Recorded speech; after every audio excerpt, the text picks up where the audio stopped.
అందరికీ అర్థం అవ్వాల్సిన విషయం ఏంటంటే ఎందుకు కాకినాడ పోర్టు పైన మనం దృష్టి సారించాం, ఎందుకు పదే పదే కాకినాడ పోర్టు గురించి, ఈ రైస్ స్మగ్లింగ్ గురించి ఎందుకు ఈ విధంగా మనం ఆందోళన చెందుతున్నాం.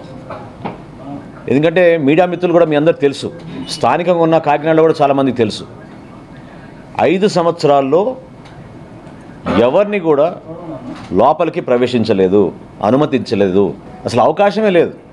లోపల ఎటువంటి కార్యక్రమాలు జరుగుతున్నాయి, ఎటువంటి బోట్లు వస్తున్నాయి, ఎవరు అక్కడ అధికారులు ఉన్నారు, ఏ విధంగా ఈ కార్యక్రమాలు జరుగుతున్నాయి దానిపైన కనీసం ఒక్క మీడియా మిత్రులను కూడా లోపలికి ఆహ్వానించలేదు, అనుమతి ఇవ్వలేదు.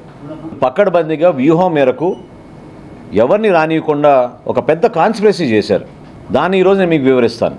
ఎందుకంటే ఎందుకు కాకినాడ పోర్ట్ అని పదే పదే చాలామంది దాని గురించి ఆందోళన చెందుతూ ఆలోచిస్తున్నారు.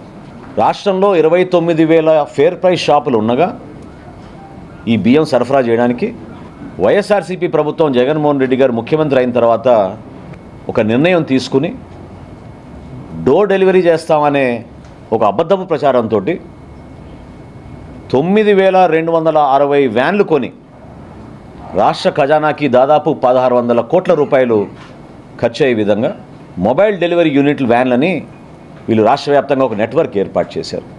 29,000 ఫేర్ ప్రైస్ షాపులు ప్రతి నెల 1వ తారీఖు నుంచి 15వ తారీఖు వరకు ఉదయం నుంచి సాయంత్రం వరకు తెరిచి ఉండి వినియోగదారులు ఎప్పుడు వచ్చినా వాళ్ళకి సరుకు అందించే విధంగా ఎన్నో సంవత్సరాలు జరుగుతున్న ఒక మంచి ప్రక్రియని వీళ్ళు పక్కదారి తీసుకెళ్ళి వాళ్ళ స్వలాభం కోసం ఈ వ్యాన్లు తీసుకొచ్చి ఈ వ్యాన్ల ద్వారా రాష్ట్ర వ్యాప్తంగా నెట్వర్క్ ఏర్పాటు చేసుకుని బియ్యం సేకరించడం మొదలుపెట్టారు.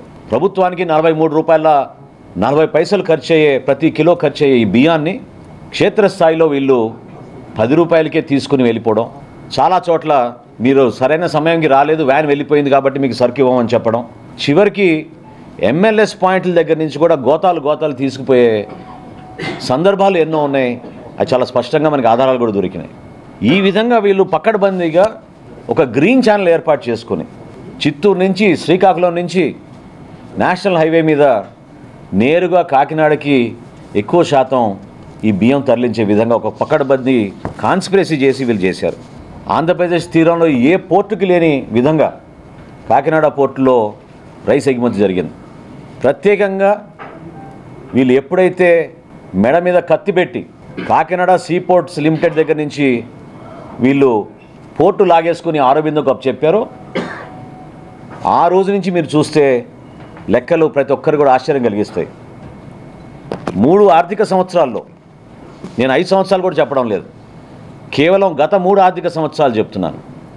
గత 3 ఆర్థిక సంవత్సరాల్లో మన రాష్ట్రంలో గంగారాం పోర్టులో బియ్యం ఎగుమతి 2,20,289 మెట్రిక్ టన్నులు.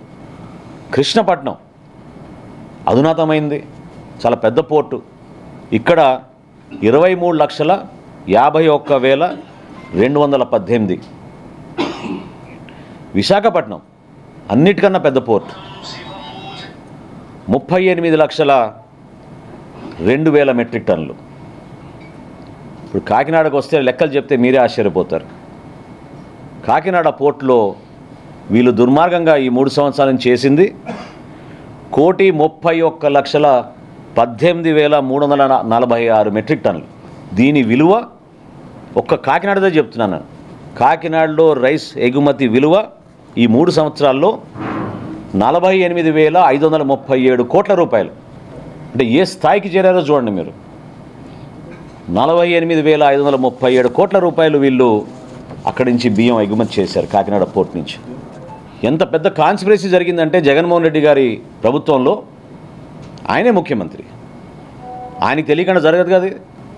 ఆరోబిందో రియాలిటీకి కాకినాడ సీపోర్ట్స్ ఎందుకు 41% వాటా ట్రాన్స్ఫర్ చేసింది, ఏ సందర్భంలో చేసింది, ఏ విధంగా బెదిరించి భారతదేశంలో కార్పొరేట్ చరిత్రలో ఏనాడు జరగని విధంగా కేవీ రావు గారిని వారి కుటుంబాన్ని బెదిరించి ఏ విధంగా వీళ్ళు 41% వాటా రాయించేసుకున్నారో ఖచ్చితంగా బయటికి రావాలి.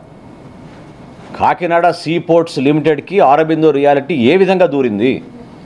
గతంలో కూడా బియ్యం ఎగుమతులు జరిగినాయి, కానీ ఈ స్థాయిలో ఎప్పుడు జరగలేదు. నేను ప్రత్యేకంగా మీకు 3 సంవత్సరాల గురించి ఎందుకు చెప్పానంటే ఇది ఆరోబిందో ఆ పోర్ట్ని టేక్ ఓవర్ చేసిన తర్వాత